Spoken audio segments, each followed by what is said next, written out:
Dios los bendiga, estamos de regreso con el mensaje de este día. El mensaje lo titulé Todo lo grande empieza en pequeño.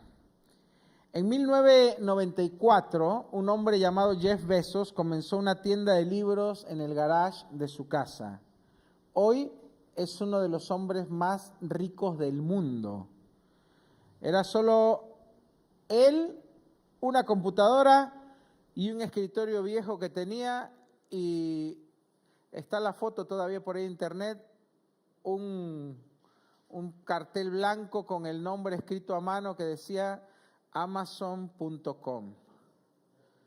¿Sí? Hoy es una de las empresas más grandes del mundo, pero todo comenzó en pequeño, pero con una gran visión, con fe y con propósito. Con perseverancia logró lo que para muchos era casi imposible. Y si ese hombre lo logró con una computadora, con un escritorio viejo y una idea, ¿qué no podrá hacer Dios con alguien que confía en Él, con alguien que sabe de su poder, con alguien que sabe que tenemos un Dios grande y poderoso? No necesitas ser grande para comenzar, necesitas comenzar para ser grande. ¿Cuántos dicen amén a eso? Dios no necesita multitudes, Dios necesita disponibles. ¿Habrá acá alguien disponible para el Señor, para decir, Señor, haz de mí lo que tú quieras, Señor, llévame hasta el lugar que tú has decidido que yo puedo llegar? Señor, crea en mí ese hombre o esa mujer que va a ser un instrumento útil en tus manos. Yo creo que tú puedes ser alguien que Dios puede usar, que Dios quiere usar. Yo me acuerdo que Marcos Witt decía, ¿cuántos saben quién es Marcos Witt? La mayoría saben. Marcos Witt es uno de los referentes más grandes dentro de la música cristiana. Fue uno de los que trajo una revolución. No se le ha dado el mérito que corresponde, me parece. Te puede gustar o no, puede ser fan de él o no, pero este hombre, yo lo conocí de cuando era más joven, y yo era casi un niño, y lo vi en persona. Es más, varias veces estuve en algunos eventos para jóvenes donde él lo invitaban, y él contaba que cuando su mamá lo mandó lo ponía a aprender piano, él no quería aprender piano, y la mamá decía, bueno, vas a aprender piano porque tu papá sabe piano y tu abuelo era piano, y venía de una generación de misioneros. Y después la mamá lo escribieron al conservatorio de música, y él estudió música en el conservatorio. Y dice que cuando él empezó su ministerio, él iba con una guitarrita ahí medio vieja, cantando en los pueblos, de pueblo en pueblo. Se subía a un colectivo, iba a un pueblo, llegaba a una iglesia y tocaba, y después iba a otro pueblo y buscaba una iglesia, tocaba. Así empezó su ministerio Marcos Witt. Después Marcos Witt se convirtió en uno de los cantantes más conocidos en toda Latinoamérica y trajo un cambio a la forma de alabar de la iglesia. Antes las iglesias cantaban solo con un himnario, ¿sí? Se subía una hermana que no sabía cantar y empezaba, ahora hermanos, vamos a cantar el salmo, la canción del himnario número, y empezaba la hermana a gritar, ¡ah! Y todos cantando. Todo bien, no había instrumentos en la iglesia. No, la gente no adoraba levantando las manos, algunos que otros por ahí. Era otra cosa la alabanza, era más bien algo mental, ¿sí? No involucraba mucho las emociones, la gente no se conectaba, no había esa presencia de Dios que sentimos.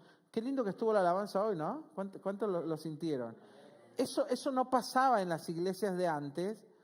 Hasta que la música dejó de ser solamente música. Es más, había iglesias que lo veían mal, que lo veían mundano la música. No, la música se incorporó a la iglesia como un instrumento más para adorar a Dios, y se entendió que la adoración no era solo cantar himnos para edificar mi fe, sino que se trataba de ministrar a Dios. La adoración, antes, el momento de los himnos, era como algo para edificar tu fe, como una declaración de lo que vos creías. No había una conexión personal e íntima con Dios en ese momento. La adoración empezó a existir en la iglesia latina a través del trabajo que Dios hizo usando a este hombre. Entonces, no todo lo que es grande, es más, nunca empieza grande, todo empieza pequeño. A veces nosotros subestimamos el valor de lo pequeño. Jesús dice, miren el grano de mostaza. El grano de mostaza es una de las semillas más pequeñas del mundo. Dice, de este grano pueden hacer un gran árbol donde albergan aves y puede ser algo descomunal. Dice, así es la fe, como un pequeño grano de mostaza. Y el que tiene fe como un pequeño grano de mostaza, ¿por qué dijo como un pequeño grano de mostaza? No es que tu fe tiene que ser pequeña, pero tu fe puede empezar siendo pequeña, pero la diferencia que tiene el grano de mostaza es que puede convertirse en algo muy grande siendo algo pequeño. Por eso Jesús dijo, el que tuviere fe como un grano de mostaza. ¿De qué tipo de fe habla? De la fe que cree que Dios puede hacer grandes cosas a pesar de mi poca fuerza, a pesar de mi poco alcance, a pesar de mis pocas luces, a pesar de que no tengo plata y no tengo muchos estudios. Yo creo que Dios puede hacer grandes cosas con alguien que se deje usar por Él. Y es esa fe como un grano de mostaza la que ha hecho que hombres y mujeres de todos los tiempos logren grandes cosas. No es la grandeza en la persona, sino cuando tiene un Dios grande. Entonces, ¿de qué tamaño es tu Dios? Yo te pregunto, ¿de qué tamaño es tu Dios? Ese va a ser el tamaño de tu alcance. Si tu Dios es pequeño, no es porque Dios sea pequeño. En realidad, nosotros no le ponemos el tamaño a Dios. Pero dentro de nuestra mente, en nuestra percepción, hay gente que tiene un Dios pequeño y hay gente que tiene un Dios gigante. ¿Cuál es tu percepción de Dios? Tu percepción de Dios va a determinar lo que Él puede hacer por ti. Pero no porque Él no pueda hacer grandes cosas por ti. Dios puede hacer grandes cosas por todos. Pero hay un ingrediente que determina lo que Dios puede hacer o no en mi vida, o lo que yo puedo ver que Dios hace. Ese ingrediente es la fe.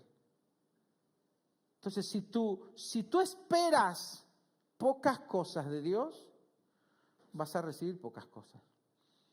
Pero si tú esperas grandes cosas de parte de Dios y tú esperas que Dios haga maravillas en tu vida y crees que Dios puede hacer grandes cosas en tu vida, Dios lo va a hacer. Entonces, por eso yo te digo, ¿de qué tamaño es tu Dios? Porque dependiendo de cómo tú ves a Dios y de lo que creas que Él puede hacer, eso es lo que hasta ahí vas a llegar. Un corazón encendido puede incendiar toda una gran ciudad. Lo pequeño en las manos de Dios se convierte en algo imparable. Acompáñame a leer Hechos capítulo 4, versículo 13. Dice, acá están los apóstoles. Yo les conté, los apóstoles eran gente sin letras, o sea, eran gente que no había estudiado, ni siquiera sabían leer. Y dice acá en Hechos 4:13, entonces viendo el denuedo de Pedro y de Juan, y sabiendo que eran hombres sin letras y de vulgo, se maravillaban los estudiados, los grandes escribas de la ley, los grandes fariseos, los grandes doctores de la ley, se maravillaban al escuchar a Pedro, que era un pescador que no sabía leer ni escribir. Dice, sabiendo que eran hombres sin letras y de vulgo, se maravillaban y les reconocían que habían estado con Jesús. Entonces, mi hermano, este hombre que era un vulgar pescador para los demás, se convirtió en un gran apóstol que sacudió aún al imperio más poderoso, que es el imperio de Roma, en ese tiempo. ¡Qué tremendo! Un hombre común. Pero ¿qué veían ellos? Que había estado con Jesús. Y me gusta esa frase, que había estado con Jesús. ¿Hace cuánto que no estás con Jesús? Que había estado con Jesús. Me gusta también esa frase de cuando uno lee sobre Enoc, dice, y Enoc caminó con Dios y Dios se lo llevó. Entonces la diferencia, aparte de creer que Dios puede hacer grandes cosas, es pasar tiempo con Dios.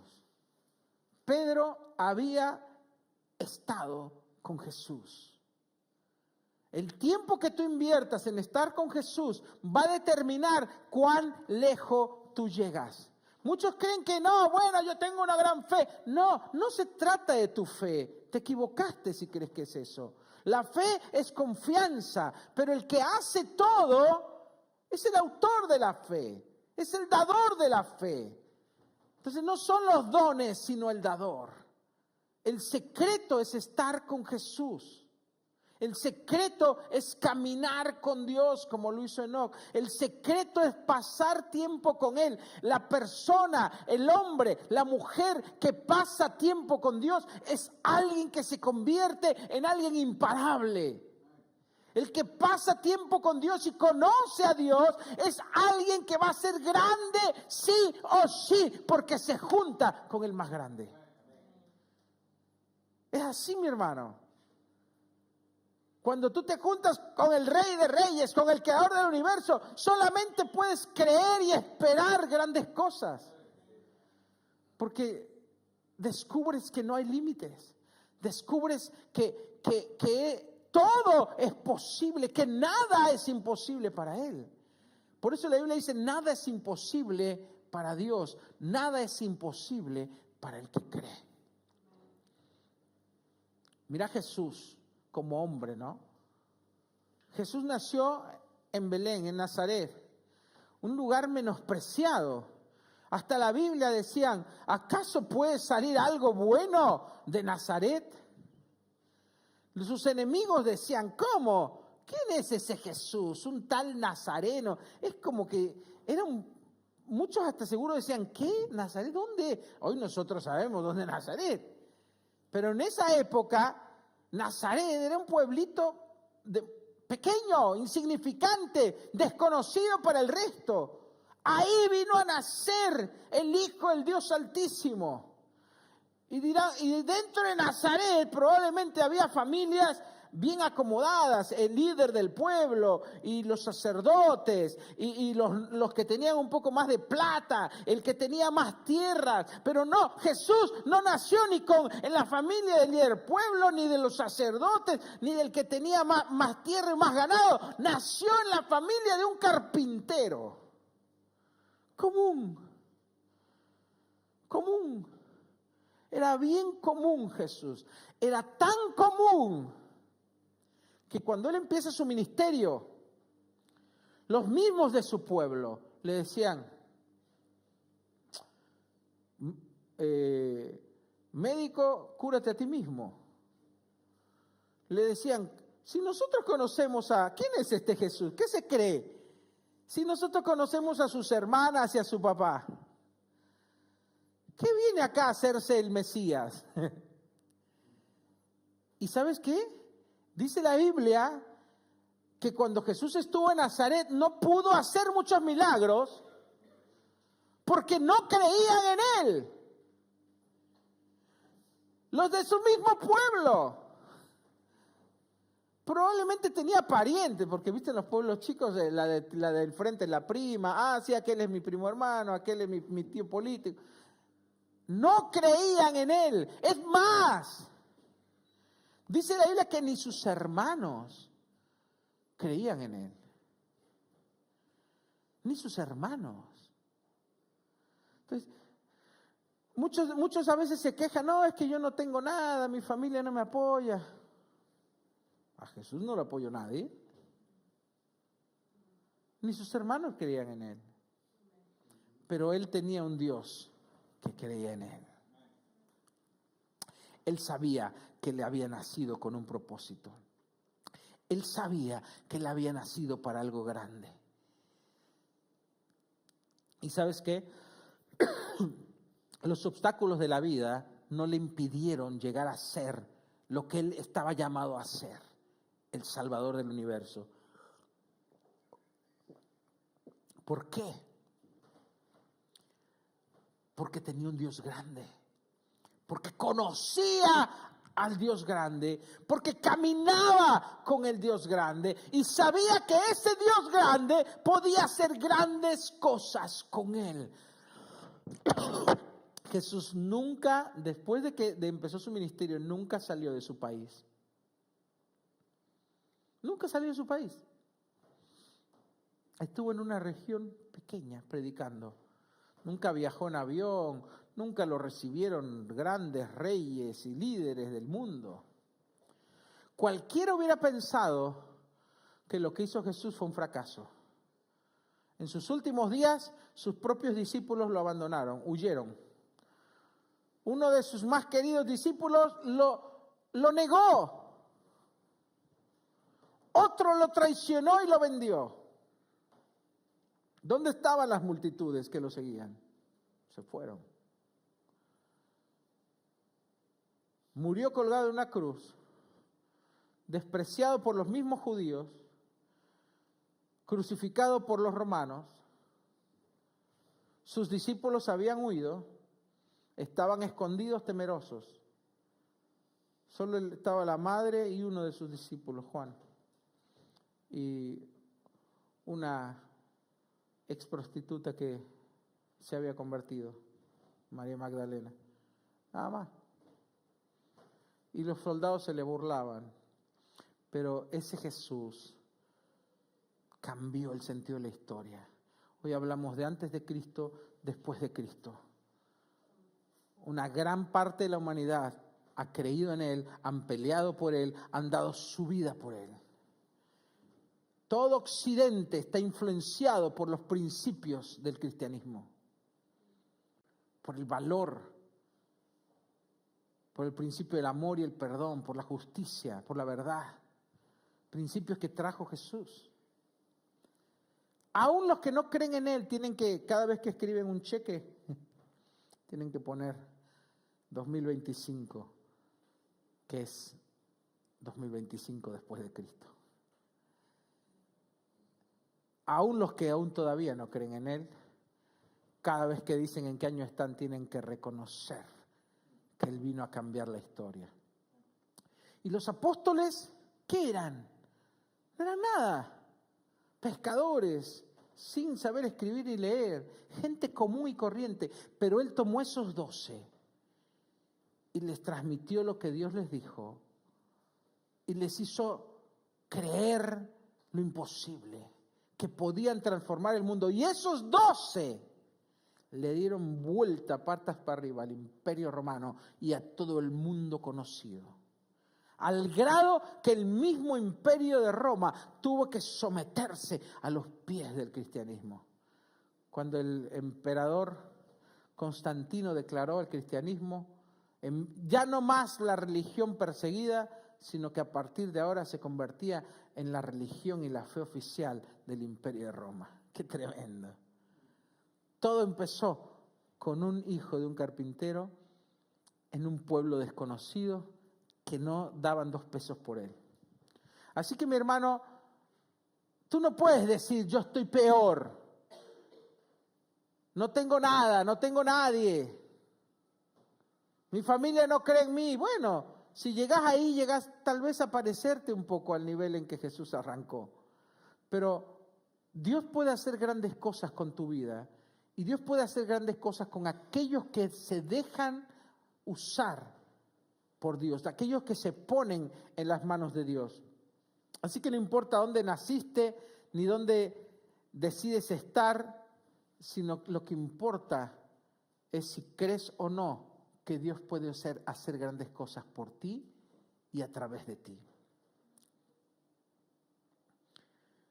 Te voy a dar un ejemplo en la Biblia, Gedeón. Los que no conocen quién es Gedeón, se los dejo de tarea, léanlo en su casa. Espectacular. Qué historia la película de 300, ¿viste la película hace mucho? Si la vieron, esto es más que 300. Gedeón era un hombre que empieza la historia de él escondiendo sus cosechas porque venían los filisteos y se las robaban. No era un hombre valiente. Pero ¿sabes cómo Dios envió un ángel y qué le dice? Hola, varón esforzado y valiente. ¿Te verás? Gedeón se quedó, ¿cómo? A mí me está hablando. Estaba escondiendo sus cosas para que no se las roben. Y Dios le dice, eres un varón esforzado y valiente. Y él dijo, ¿qué será ese saludo? Porque como que a vos te digan, no sé, ponele lo que quieran, lo que no te sientes que eres. Y Dios le dijo, yo te voy a usar para liberar a mi pueblo de esos que vienen a robarles. Y él dijo, no, yo no. Te habrás equivocado. Mira que se le apareció un ángel. No sé si a vos se te ha aparecido alguna vez un ángel. Y le vas a decir, no, yo no, estás mal, te equivocaste. Bueno, Gedeón le dijo así, te equivocaste, no soy yo. Y le puso una prueba, bueno, si esto pasa, y puso un vellón ahí, si se moja en la noche, no sé qué, entonces yo voy a creer. Y no creyó y le puso otra prueba. No, entonces tiene que amanecer seco este vellón y todo lo demás tiene que estar mojado. Y pasó, hasta que ya el ángel dijo, bueno, ya basta. Vas a hacer lo que yo te diga y vas a ser el libertador de mi pueblo. Y ve, anda a buscar a todos los que quieran pelear. ¿Y sabes qué? De este hombre cobarde surgió un líder. De este hombre cobarde que estaba escondiendo su comida, pensando solo en él, surgió un campeón, surgió un conquistador, surgió un motivador que fue y despertó a un pueblo cobarde y lo convirtió en un pueblo de guerreros. Juntó a todos los que pudo y llegaron a ser un montón. Y Dios dijo, no, son demasiados, no quiero tantos. Y Gedeón dijo, bueno, nos vamos a enfrentar a un ejército grande. Dice, no, redúcelo. Y lo redujo a 3,000. Dijo, no, todavía son muchos. Redúcelos más, despide a los que quieran que se vayan, los que tengan miedo, los que tengan esposas, los que tengan tierras, que se vayan. Y quedaron 600. Dice, no, demasiado. Hacerlos beber agua, y los que tomen el agua como un perro, esos que se vayan. Y los que se agacharon así como a tomar como un perro, de rodillas en el río, ¡pum!, se fueron. Y los que agarraban el agua y le llevaban a la boca se quedaron. 300 quedaron. ¿Sabes cuántos eran en el ejército enemigo? Los filisteos, como vieron que se levantó Gedeón y dijo, este está loco, llamaron a otros 5 ejércitos. Eran más de 5,000 contra 300. 5,000 entrenados con guerreros, con armas. Estos eran campesinos. Llevaban el asadón y, no sé, la pala para pelear. Pero con esos 300, Dios le dio una estrategia, Dios le dio revelación, Dios le dio valor y ganaron la batalla. Y Gedeón se convirtió en el primer juez de Israel. Lee la historia, está espectacular. Está más linda de como la cuento. El asunto, mi hermano, es que vos no necesitas grandes cosas y ni siquiera necesitas vos ser alguien ¡wow! Gedeón era un cobarde. Yo no digo que vos seas un cobarde. Y aún así, Dios lo usó para liberar a su pueblo, para convertirlo en un conquistador.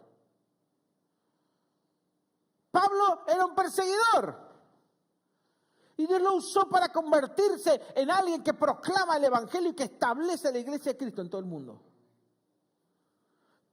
era un pescador inútil, que no sabía leer, cabeza dura.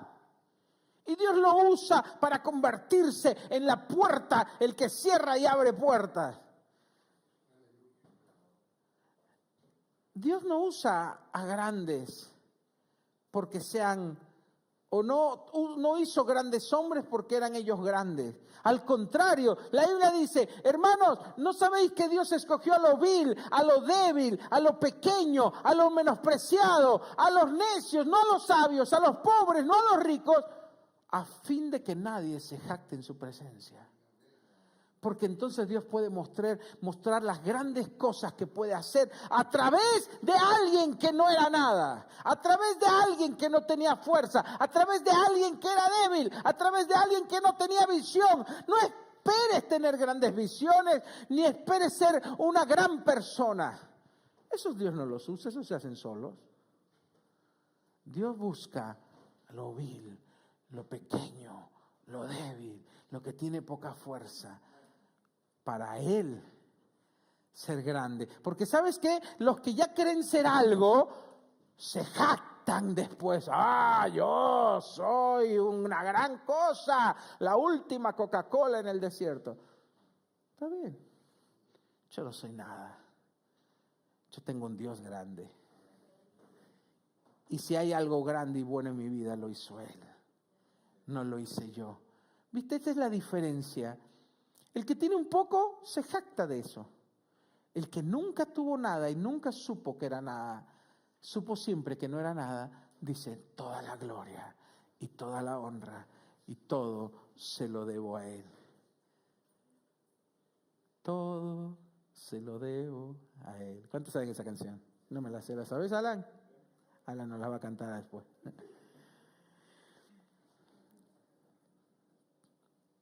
David. ¿Quién era David? Su padre ni lo reconocía como un hijo. Creían que era hijo del sodero, del lechero. Tenía sus dudas el padre, eso dicen las historias, no está en la Biblia. Pero él mismo dice, en pecado fui concebido, porque hasta él dudaba de su proceder. Después nosotros sabemos que David era realmente hijo de su padre, pero cuentan las historias judías, las leyendas judías, que el mismo padre de David pensaba que su mujer lo había engañado, pero no tenían antes ADN y todo eso. Y no era verdad, porque después supimos por la Biblia, por la genealogía de Jesús, menciona que David, y después menciona al padre Isaí como parte de la genealogía de Jesús. O sea, era realmente hijo de su padre, pero como su padre dudaba de eso, lo tenía haciendo el trabajo que hacían los esclavos, que era cuidar las ovejas, el trabajo más insignificante. Él era un hombre que tenía ganados, tenía siervos, tenía una gran familia, y a David lo tenía ya como... Tanto que cuando el profeta vino y le dijo, el profeta Samuel, llama a todos tus hijos, ¿sabes que llamó a todos menos a David? Y cuando Dios le dice al profeta, no, ninguno de estos es por el que yo te envié, entonces el profeta lo confronta al padre y dice, te pedí todos tus hijos, están acá todos.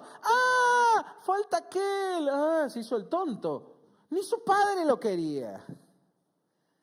Y ese hombre se convirtió en el rey de Israel, el más querido y amado de todos los reyes. Tanto que Dios le prometió, de tu descendencia será el hijo de David. Por eso a Jesús le gritaban, Jesús, hijo de David. Porque la promesa del Mesías venía a través de David. Pero David tuvo un origen muy pequeño, muy humilde.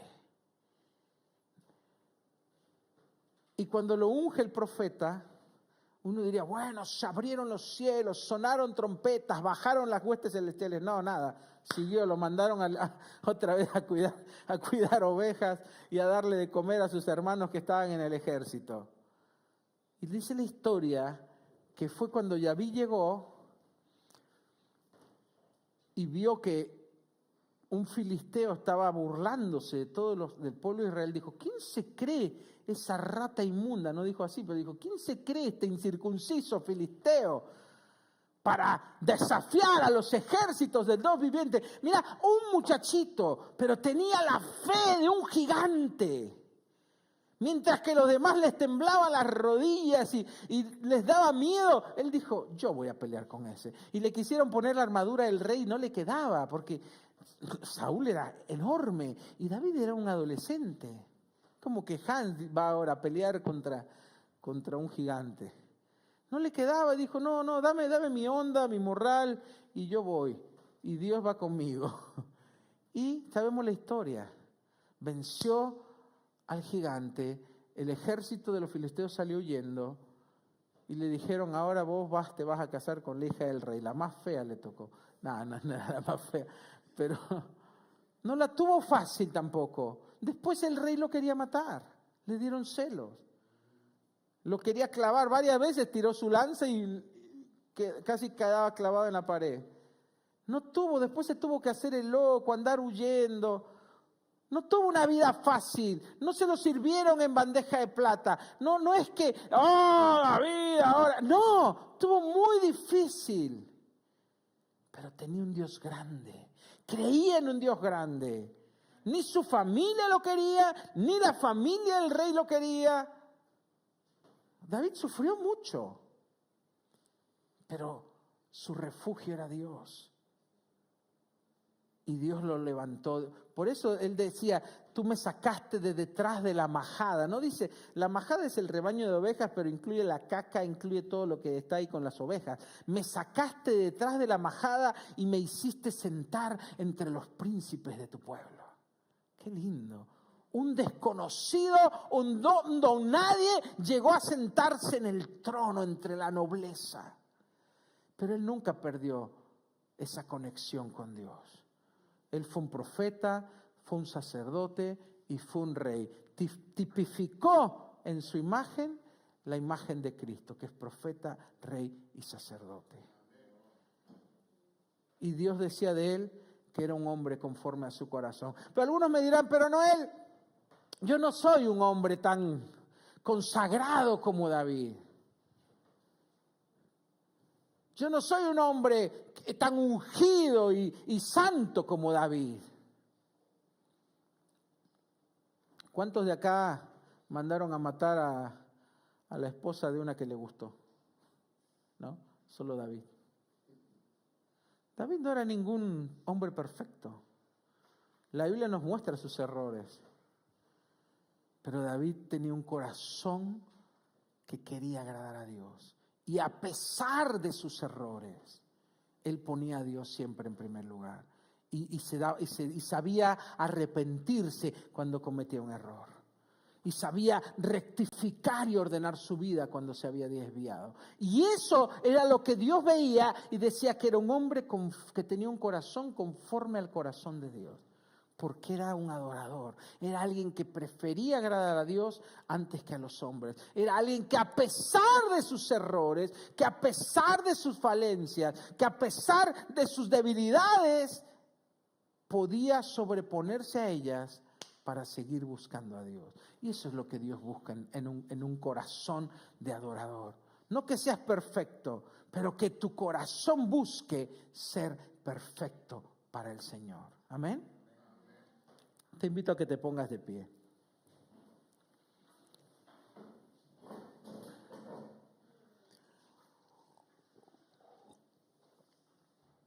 Hay una profecía, que yo creo en las profecías, que dieron a Argentina en el año 2020, 2021, por ahí. A través del evangelista Benny Hinn, en Colombia, dijeron, viene un nuevo tiempo para Argentina, donde vendrá un nuevo gobierno, dijeron, que va a traer prosperidad a Argentina.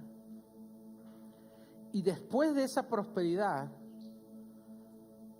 vendrá un avivamiento sobre Argentina, un despertar, como nunca se ha visto. Yo creo que eso está pasando. Yo creo que este gobierno está tratando de hacer las cosas bien.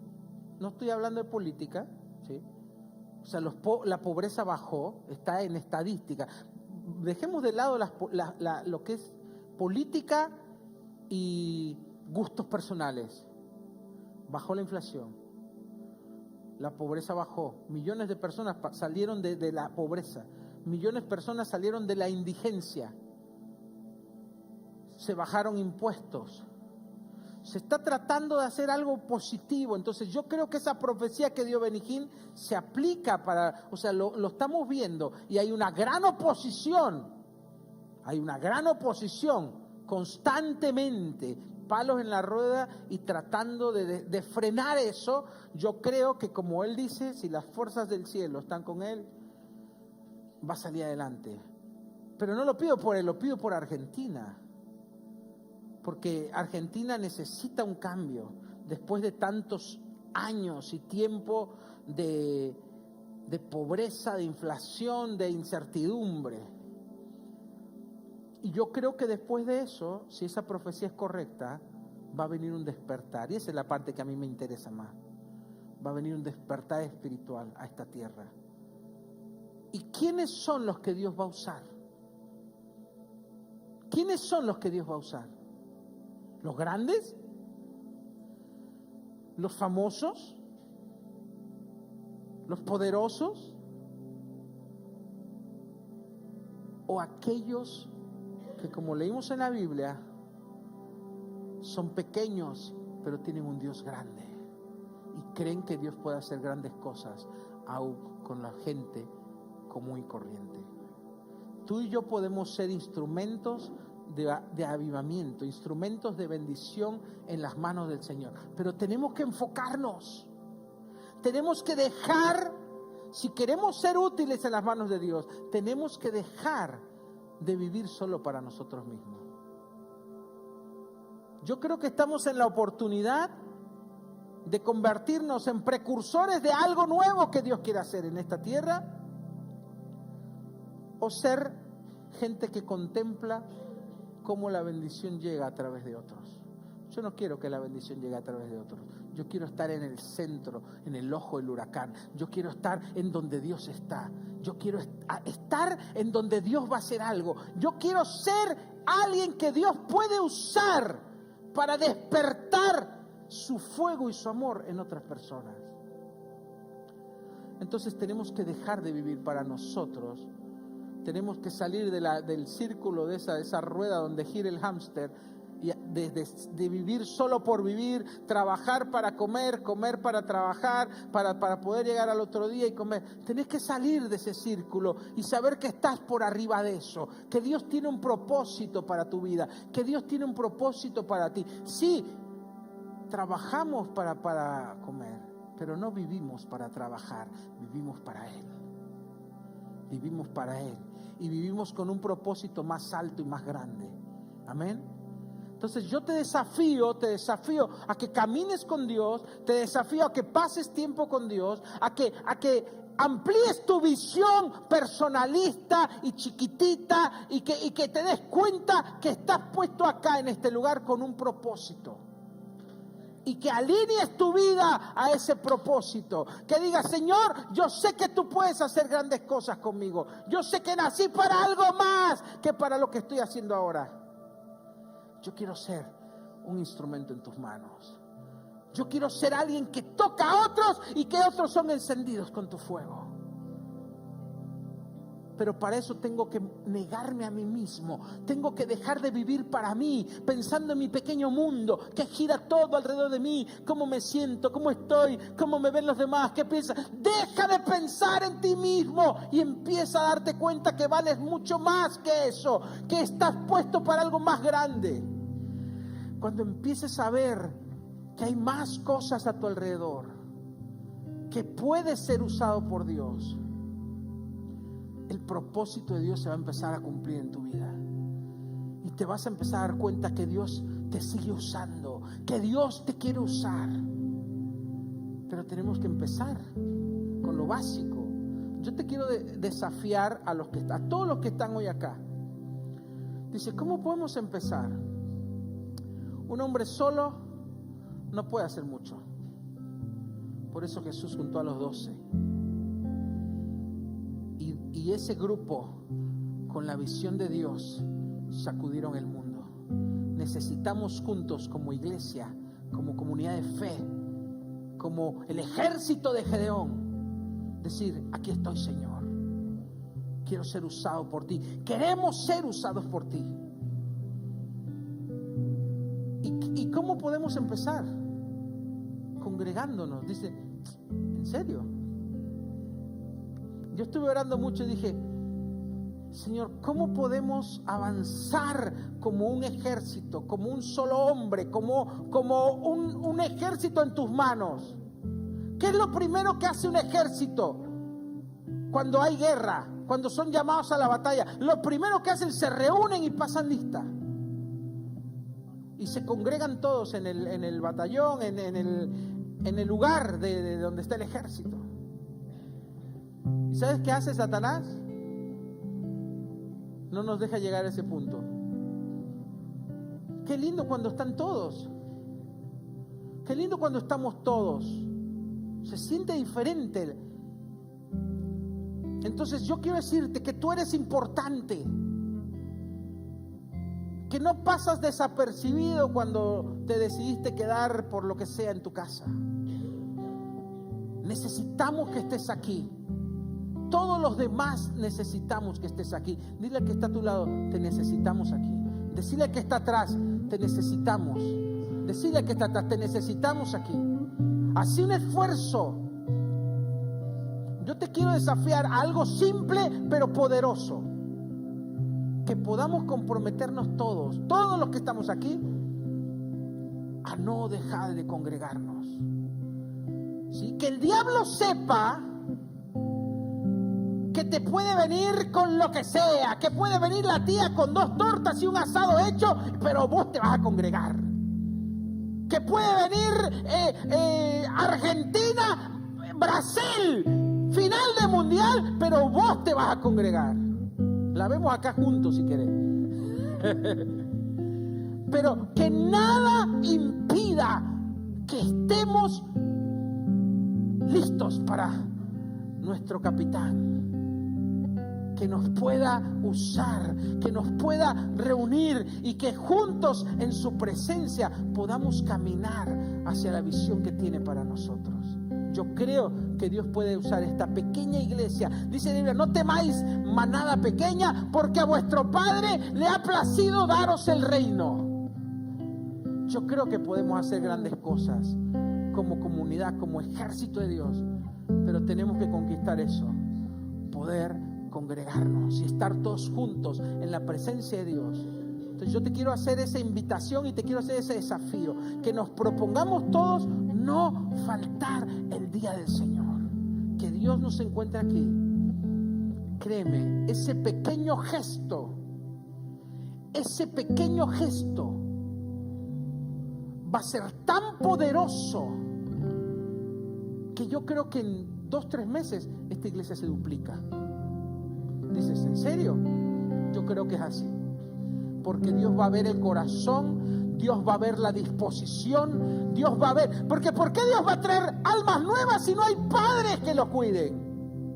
Pero cuando Dios ve el compromiso, cuando Dios ve la disposición, cuando Dios dice: es tiempo de multiplicar, es tiempo de llevar bebés espirituales, porque hay padres responsables, hijos míos, que los van a cuidar. Porque tener un bebé y que no haya nadie que lo cuide, entonces Dios dice: esperemos a que estén listos. Yo creo que cuando Dios vea eso, viene la multiplicación. Y la multiplicación no solo espiritual, sino en todas las áreas. ¿Amén? ¿Cuántos dicen amén a eso? A veces no avanzamos porque no estamos listos, pero cuando Dios ve que estamos listos, dice: ahí está la bendición, ahí está la multiplicación, ahí están las puertas abiertas, ahí está el mejor trabajo, ahí está el mejor negocio, ahí está la bendición espiritual, ahí está la bendición material. Que nada frene a mis hijos, que nada frene a mi pueblo. Ese es el secreto. Busca primero el reino de Dios y su justicia, y todo lo demás vendrá por añadidura. Entonces, invirtamos, pongamos primero el reino Y vas a ver, te vas a sorprender como los mejores trabajos, los mejores horarios, el mejor negocio, lo mejor viene para los hijos de Dios, para los que ponen primero el reino. ¿Cuántos dicen amén a eso? Padre, te damos gracias. Señor, estamos dispuestos, estamos creyendo en un Dios grande. Creemos que puede empezar un nuevo tiempo en nuestra iglesia y un nuevo tiempo en nuestras vidas. Te decimos, heme aquí, estoy dispuesto, cuenta conmigo, Señor. Como Gedeón te decimos, desconfío de mí, dudo de mí, sé cómo soy, pero creo que tú puedes hacer lo imposible. Creo en el Dios grande que usa aún a los pequeños, aún a los débiles, aún a los que no tienen mucha fuerza. Solo te digo, heme aquí, Señor. Haz de mí lo que tú quieras. Úsanos para cambiar esta nación. Queremos ser parte del avivamiento, queremos ser parte del despertar, queremos ser gente con propósito, queremos ver un avivamiento en esta tierra y ser nosotros los instrumentos en tus manos, Señor. Heme aquí, así pequeño como soy, Señor. Heme aquí, Padre. Úsame a mí, Señor. Vamos, mi hermano, levanta tus manos y dile, Señor, me comprometo a ponerte en primer lugar, a caminar contigo. Me comprometo a congregarme fielmente. Y yo sé que te vas a encargar de mi familia, te vas a encargar de mi economía, te vas a encargar de mi trabajo, te vas a encargar de mis relaciones. Yo sé que todas las cosas van a ayudar a bien a los que te ponen en primer lugar, a los que te aman, Señor. Como iglesia nos comprometemos, Señor, a ponerte en primer lugar, a congregarnos, a adorarte, a serte fieles, a llevar tu nombre a esta tierra, a hablar al perdido de ti, Señor, a sanar al enfermo, a dar libertad al cautivo. Aquí estamos, Señor. Si buscas a alguien a quien usar en Argentina, aquí estoy, Señor. Si buscas a alguien a quien usar en Buenos Aires, aquí estoy, Señor. Vamos, mi hermano, dile, aquí estoy, Señor. Úsame a mí, Señor. Quiero ser un instrumento de bendición en tus manos. Úsame a mí, Jesús.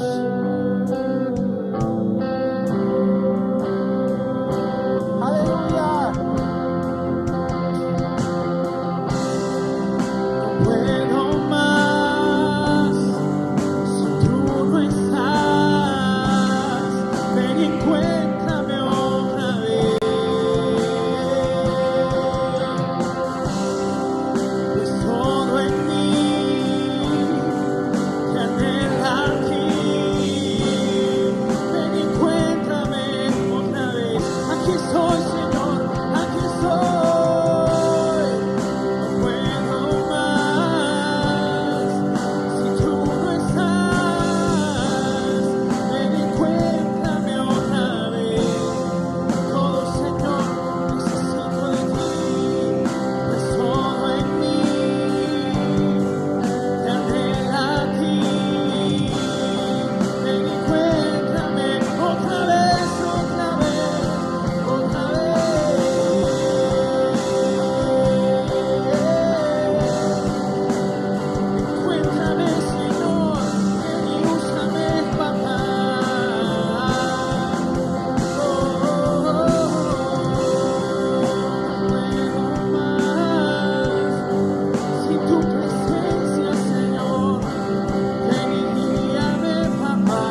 Hola, somos Noel y Carolina. Gracias por darnos tu tiempo y tu atención. Esperamos que el programa te haya gustado, que la hayas pasado bien y que te haya sido de bendición. Podés encontrarnos todos los domingos en nuestra página de Facebook y YouTube como Iglesia Evolution. Queremos conocerte y queremos orar por vos. Si nos seguís en vivo, conectate a la misma hora y envíanos un saludo para saber que estás ahí. Hasta el próximo domingo. Chao. ¿Todavía no nos sigues en nuestras redes? ¿Qué estás esperando? Tenemos Instagram, Facebook, YouTube.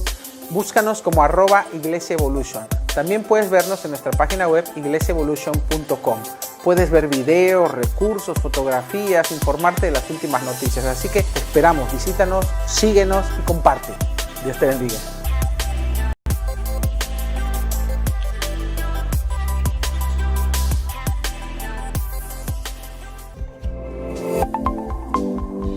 Recibe motivación e inspiración. Visítanos en noelsolis.com y en iglesiaevolution.com.